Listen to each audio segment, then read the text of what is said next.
साथियों, देश के विकास का एक बहुत बड़ा आधार होता है कि हम चुनौतियों से कैसे मुकाबला कर रहे हैं। हम सभी जानते हैं कि वैश्विक परिस्थितियां अचानक बदलती हैं। बीते वर्षों में हमने पहले कोरोना की आपदा देखी, फिर रूस यूक्रेन का संकट देखा और अब हम हमारे बहुत ही पास में एक और बड़ा युद्ध चल रहा है। इस युद्ध ने पूरे विश्व को बहुत बड़े ऊर्जा संकट में धकेल दिया है। साथियों, ऐसी विकट परिस्थितियों में बहुत अहम है कि एक देश के तौर पर हम इसका मुकाबला कैसे करते हैं। संकट काल एक प्रकार से पूरे राष्ट्र की परीक्षा होती है।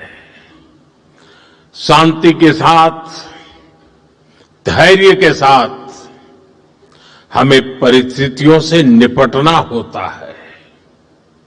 जन विश्वास बढ़ाकर जनता को जागरूक करते हुए हमें चलना होता है और इसमें हर किसी की भूमिका होती है। हर राजनीतिक दल की, मीडिया की, सामाजिक संस्थाओं की, इंडस्ट्री की, युवाओं की, गांव की, शहर की, हर किसी की भूमिका बहुत अहम होती है। और हमने कोरोना काल में देखा है, जब सब मिलकर चलते हैं तो संकट से मुकाबले के लिए देश का सामर्थ्य कई गुना बढ़ जाता है। आज देश के सामने एक और चुनौती है और इसलिए हमें मिलकर प्रयास करने होंगे। राष्ट्रहित को सर्वोपरि रखते हुए अपने कर्तव्य निभाने होंगे। साथियों, आजकल बहुत चर्चा एलपीजी को लेकर हो रही है। कुछ लोग हैं जो पैनिक क्रिएट करने का प्रयास कर रहे हैं, अपना एजेंडा चलाना चाहते हैं।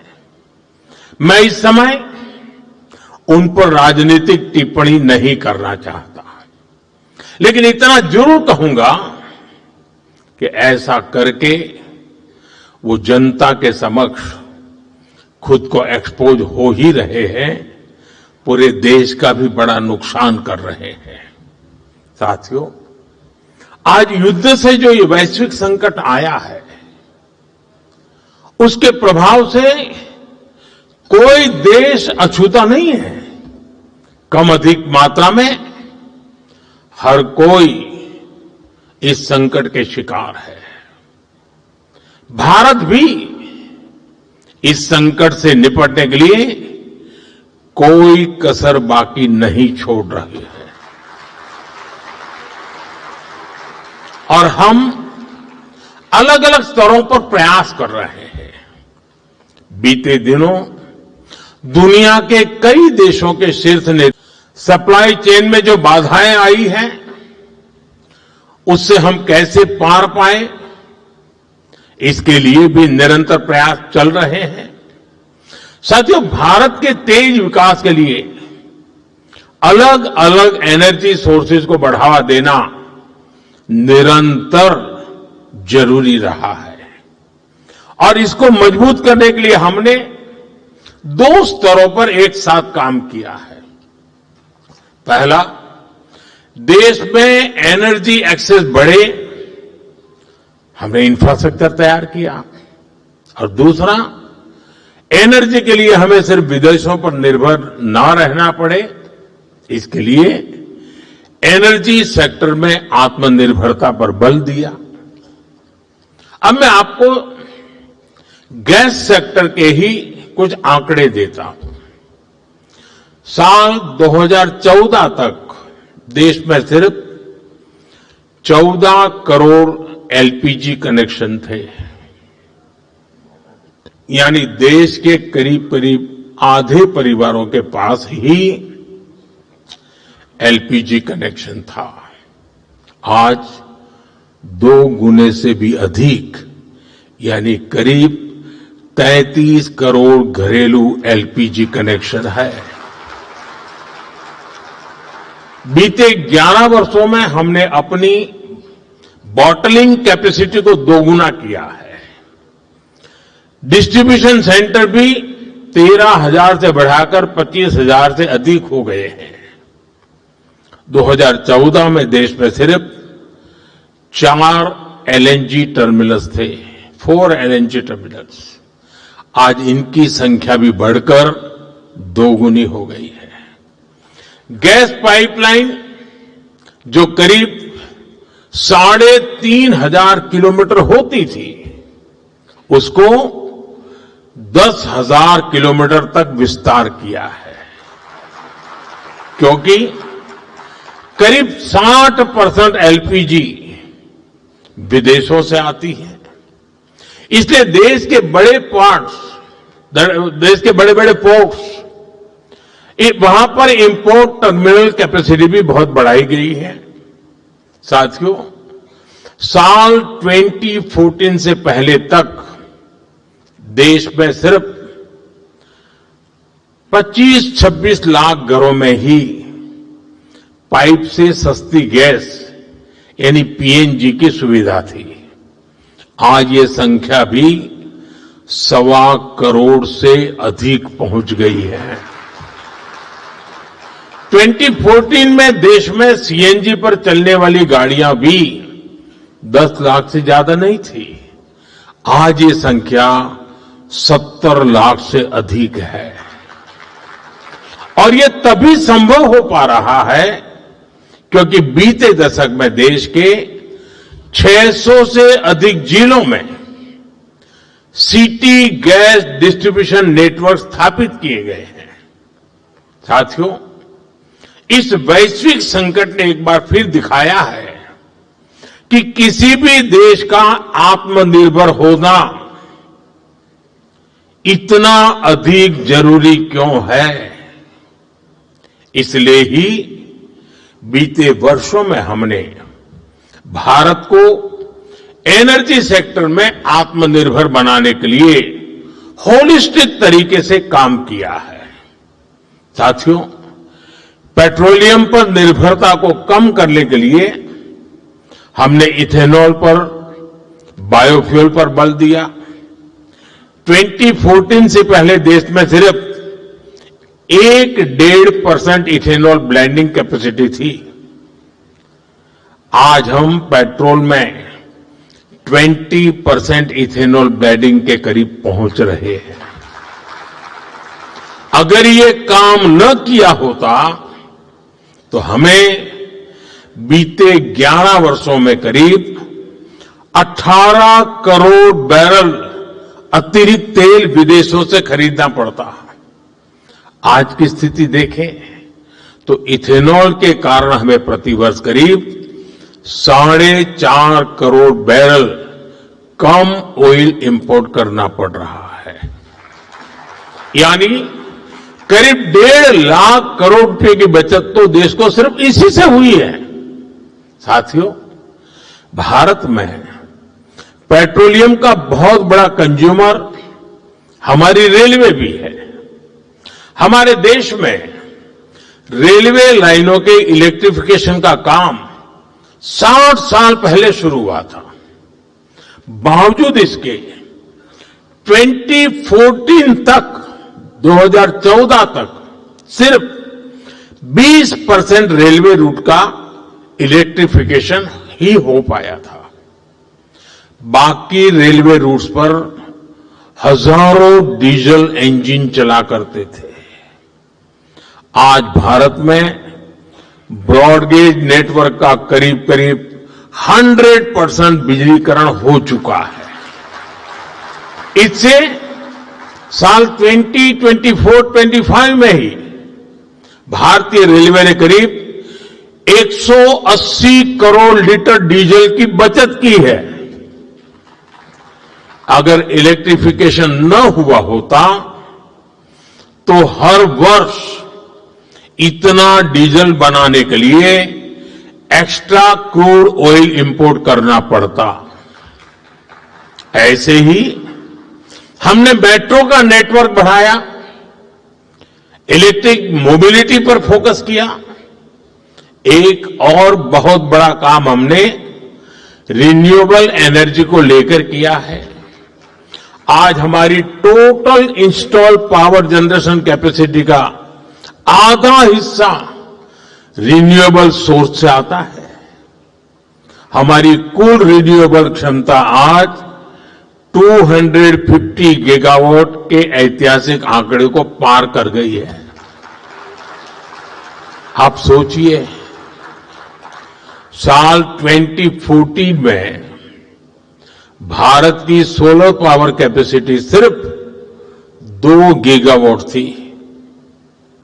आज ये करीब 40 गुना बढ़कर 130 गीगावाट हो चुकी है। घरेलू उपयोग में गैस के अलावा बिजली अधिक से अधिक काम आए, इसके लिए पीएम सूर्यघर मुफ्त बिजली योजना लागू की गई है।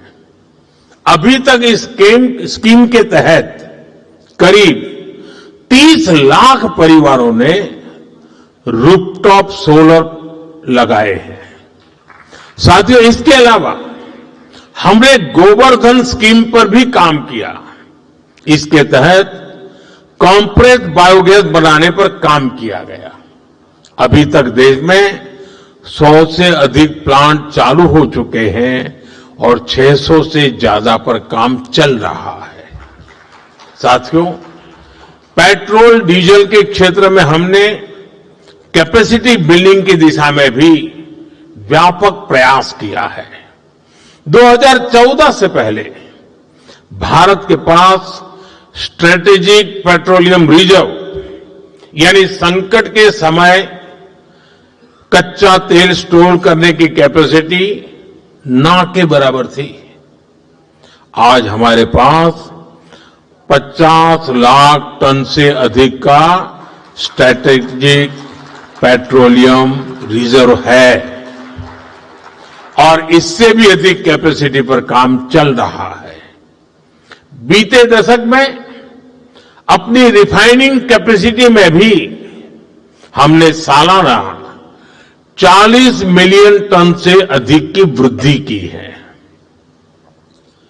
तभी भारत आज दुनिया के सबसे बड़े रिफाइनिंग हब्स में से एक बन चुका है। यानी आप अंदाजा लगा सकते हैं कि हम भारत को आत्मनिर्भर बनाने के लिए कितने बड़े पैमाने पर और कितनी बड़ी दिशाओं में काम कर रहे हैं। ये युद्ध की वजह से जो संकट बना है, उसका मुकाबला भी हम जरूर कर पाएंगे। मेरा 140 करोड़ देशवासियों पर पूरा भरोसा है। जैसे एक साथ संगठित होकर कोविड के संकट से हमने देश को बाहर निकाला था, उसी प्रकार हम इस वैश्विक संकट को भी पार कर लेंगे। और मैं फिर दोहराऊंगा, जहां तक सरकार का प्रश्न है, हम किसी भी प्रकार के प्रयत्न या प्रयास में कोई कमी नहीं आने देंगे। हमारे हर निर्णय में जनता का हित सर्वोपरि रहेगा। साथियों, यूक्रेन युद्ध से लेकर आज तक हमने देखा है कि कैसे इसका प्रभाव वैश्विक मार्केट से लेकर दुनिया के नागरिकों पर पड़ता रहा है। लेकिन भारत सरकार का हमेशा से हर संभव प्रयास रहा है कि युद्ध से बनी परिस्थितियों का बोझ भारत के नागरिकों पर न पड़े। और जब रूस यूक्रेन का संकट बढ़ा था तो उस कालखंड में फर्टिलाइजर की कीमतें आसमान छूने लगी थी। इसके बावजूद यूरिया की जो बोरी अंतर्राष्ट्रीय बाजार में 3,000 रुपये में मिल रही थी, वो हमने अपने किसानों को सिर्फ 300 रुपये में दी थी। दुनिया में 3,000 रुपया चलता था, हमारे देश में 300 रुपये में दिया जाता था। इस बार भी हमारा हर संभव प्रयास होगा कि देश के किसान, देश के नागरिकों के जीवन पर युद्ध का कम से कम प्रभाव पड़े। साथियों, आज के इस अहम समय में, आज इस मंच से मैं राज्य सरकारों से भी एक अनुरोध है। ये जरूरी है कि कालाबाजारी न हो, अफवाहें न फैले, इसलिए स्थिति की गंभीरता से मॉनिटरिंग आवश्यक है। जो कालाबाजारी कर रहे हो उनके खिलाफ बड़े एक्शन भी होने चाहिए। साथियों, बीता एक दशक आत्मनिर्भरता के साथ साथ संवेदनशील गवर्नेंस का भी रहा है। हमारे देश का एक बड़ा हिस्सा, वहां रहने वाले लोग दिल्ली में बैठी कांग्रेस सरकारों की सोच से भी दूर रहे, लेकिन हमारी सरकार ने विकास की दौड़ में पीछे रह गए लोगों को गवर्नेंस की प्राथमिकताओं से जोड़ा। आज इन इलाकों में हाउसिंग हो, रोड्स हो, स्कूल, हॉस्पिटल हो, ऐसे इंफ्रास्ट्रक्चर निर्माण के लिए ही एस्पिरेशनल डिस्ट्रिक्ट योजना, एस्पिरेशनल ब्लॉक योजना, पीएम जनमन योजना जैसे स्पेशल अभियान चलाए जा रहे हैं। साथियों, कांग्रेस की सरकारों का एक बहुत बड़ा पाप ये भी रहा कि उन्होंने देश के एक बड़े हिस्से को माओवादी आतंकी आग में जलने के लिए छोड़ दिया था। देश के करीब करीब हर बड़े राज्य का बहुत बड़ा हिस्सा माओवादी आतंक की गिरफ्त में था।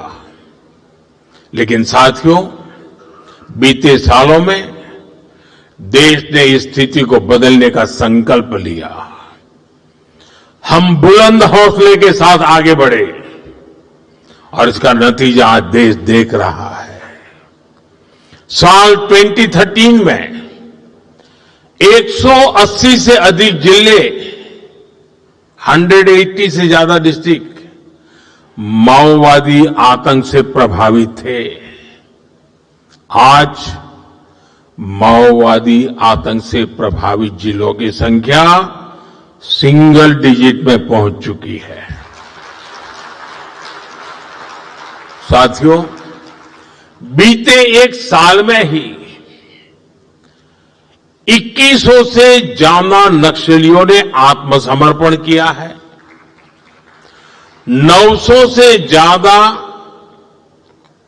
नक्सलवादियों की गिरफ्तारियां हुई है।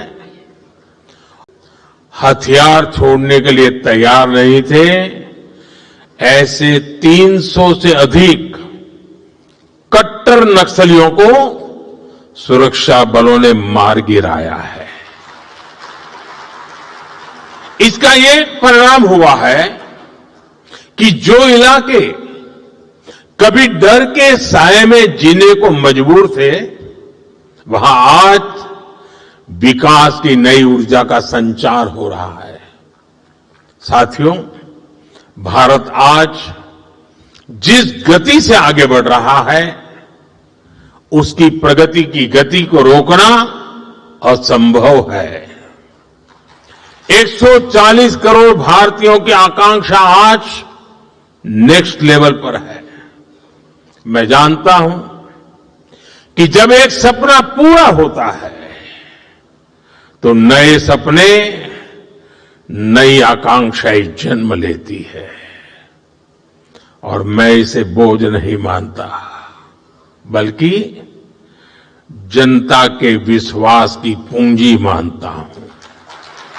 हां, देश में मेरे कुछ ऐसे शुभचिंतक भी हैं जिनको लगता है कि उम्मीदों के बोझ तले मोदी कभी तो दबेगा, कभी तो कुचला जाएगा, लेकिन उनकी नीयत इतनी खोटी है कि उनकी उम्मीदें पूरी हो ही नहीं सकती। और देशवासियों का आशीर्वाद जब तक है तब तक ये पूरी होगी भी नहीं। अब सिर्फ 140 करोड़ भारतीयों की आशाएं और आकांक्षाएं ही पूरी होकर के रहने वाली है।